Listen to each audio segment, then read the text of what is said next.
이번에는 상속주택에 대한 1주택자 과세 방식 적용 과세 특례 신청입니다.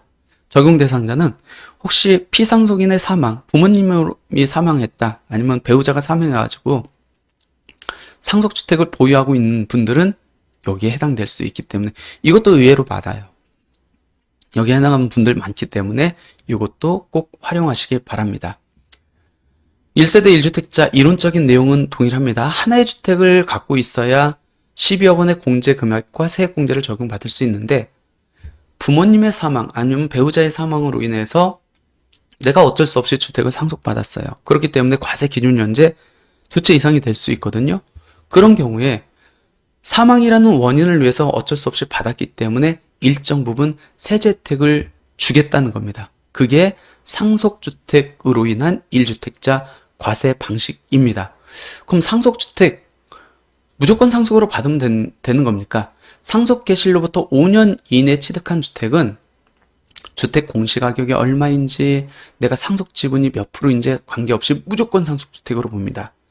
5년을 초과했다 그러면은 판정을 하겠다는 거예요. 지분율하고 주택 공시가격을 갖고 상속주택의 세제 혜택을 더 줄 건지 말 건지를 판정하겠다는 건데 둘 중에 하나 요건만 충족하면 됩니다.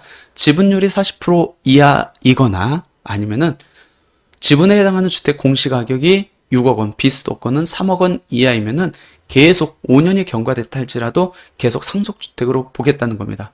그럼 내가 일반 주택이 있어요. 상속주택이 있습니다. 5년 동안은 두 개 합하되 공제금액 12억 원을 적용받고 5년이 경과했다. 그러면은 이 상속주택의 지분율이 40% 이하이거나 주택 공시가격이 6억 원 또는 비수도권 3억 원 이하이면은 똑같이 12억 원의 공제금액을 적용받을 거고 그렇지 않다고 하면은 9억 원의 이제 공제금액을 적용받는다는 겁니다.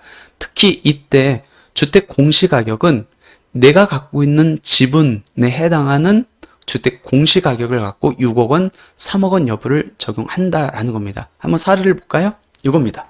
나는 한 채만 갖고 있었어. 주택 공시가격이 10억 원이었습니다. 그럼 얘만 갖고 있다고 하면은 1세대 1주택자에 해당돼서 종부세 안 냈겠네요. 근데 상속주택을 받았습니다. 아버님이 돌아가셔가지고. 그럼 나는 2주택이 되겠네요. 과세 기준일을 맞이합니다. 1세대 1주택자가 아니기 때문에 나는 17억 원에 대해서 원칙 9억 원을 적용받고 초과되는 부분에 대해서 종부세 내야겠죠. 억울할 수 있잖아요.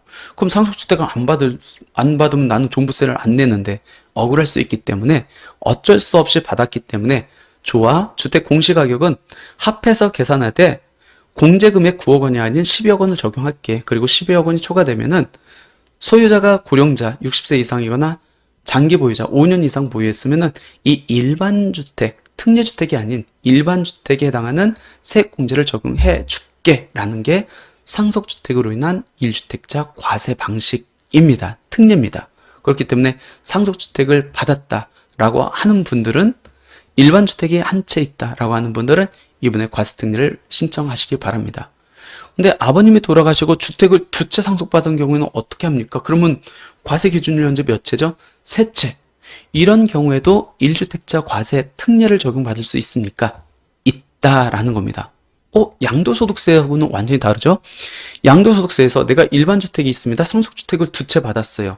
근데 2개 다 상속주택으로서의 세제 혜택을 주는 게 아니고 선순위의 상속주택, 즉 한 채만 세제 혜택을 주거든요. 근데 종부세는 달라요. 종부세는 선순위건 후순위건 따지지 않고 무조건 상속주택으로서의 세제 혜택을 주겠다.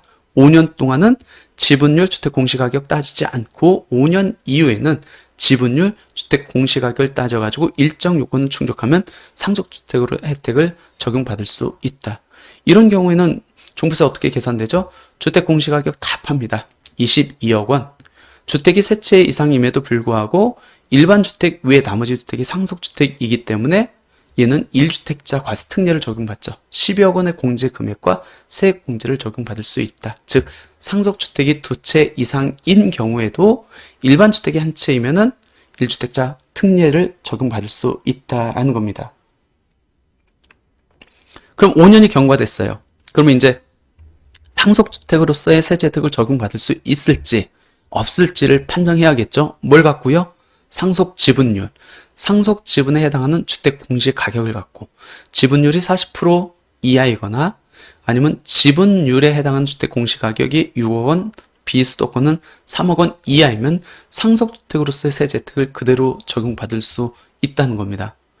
근데 예를 들어서 상속 지분에 해당하는 주택 공시가격이 6억 원, 비수도권 3억 원 초과하면서 지분율이 50%예요. 근데 5년이 경과됐습니다. 그러면 어떻게 되죠? 이대로 5년이 경과되면은 더 이상 공제금액 12억 원을 못 받습니다. 그럼 나는 어떤 액션을 취해야겠죠. 어떻게 해요? 지분율 하나만 40% 이하로 만들면 되잖아요. 그래서 지분율을 일정 부분 양도를 하거나 증여를 해서 내 상속 지분율을 40% 이하로 만들면은 나는 이 5년이 경과됐다 할지라도 1주택자 과세 특례를 그대로 적용받을 수 있기 때문에 5년이 경과가 도래한다라고 하면은 세무사님들하고 상의를 해가지고 이 상속주택에 대한 1주택자 과세 특례를 계속 적용받을 수 있는 방법이 어떤 것들이 있는지 한번 논의해 보시면 될 것 같습니다. 이것도 동일하게 납세 의무자가 동일한 경우에만 1주택자 과세 특례를 적용받을 수 있습니다. 왜? 종합부동산세는 인별 합산 과세 제도이기 때문에. 그래서 일반 주택을 남편이 갖고 있고 상속주택을 남편이 취득했다. 당연히 적용 가능. 근데 일반 주택은 남편이 갖고 있는데 상속을 배우자가 받았다. 이런 적용 불가. 공동 명의인 경우는 한 사람으로 볼 수 있다. 지분율이 크면은 큰 사람이 소유한 걸로 본다. 일반 주택도 남편이 소유하고 상속주택도 남편이 소유하면 적용 가능. 5대5로 일반 주택을 소유하고 있다. 그러면 선택권이 있죠. 상속주택을 남편이 100% 지분을 취득했다.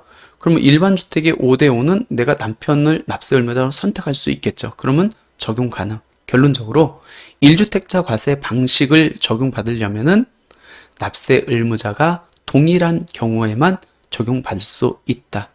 똑같이 1세대 1주택자 과세 특례입니다. 그렇기 때문에 상속주택 외에 일반 주택 한 채를 갖고 있다. 그래서 나는 1주택자 과세 방식을 받고 싶다고 하면은 1세대 1주택자 적용 시 주택수 산정 제외 신청서에 이 상속주택에 체크를 해가지고 이번에 과세 특례 신청을 하면 된다라고 보시면 될 것 같습니다.